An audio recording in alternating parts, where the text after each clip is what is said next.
VVIP baro kinigilongi kubor bam tagasngi.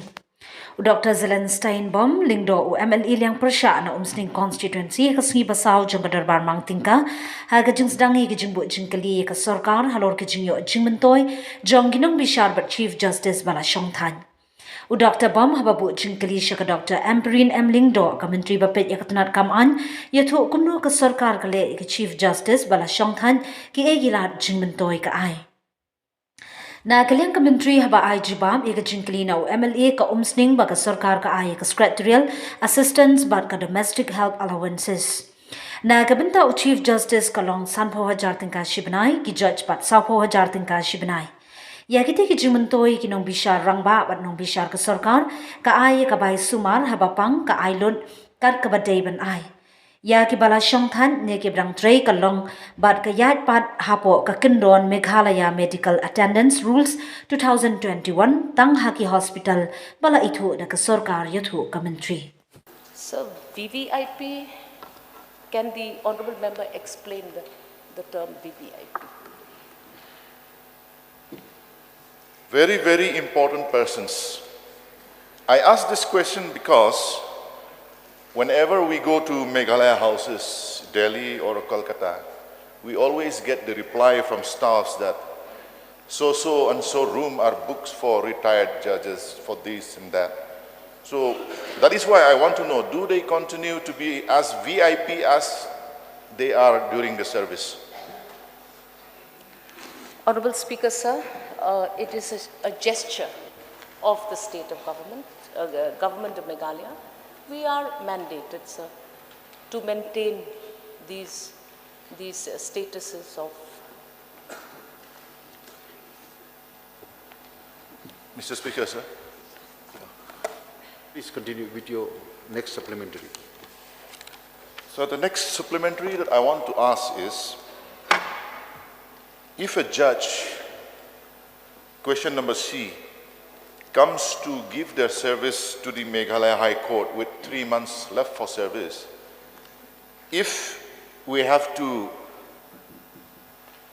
maintain and deliver all the perks and facilities for a small state like Meghalaya, I feel in due course it will be a big burden.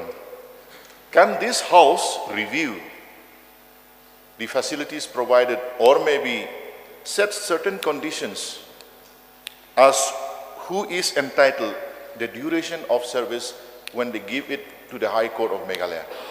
The time frame. That is my question, sir.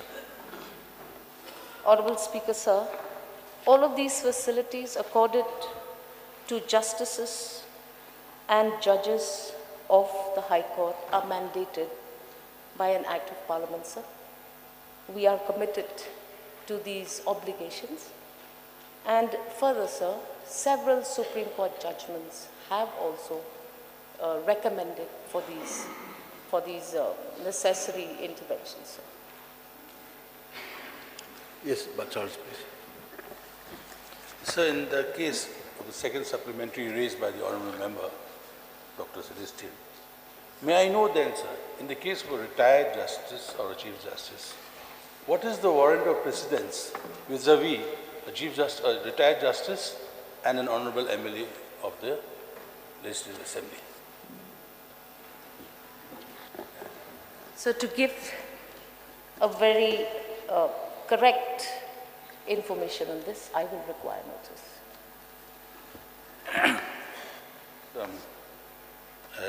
I agree that the information is not available with the Honourable Minister.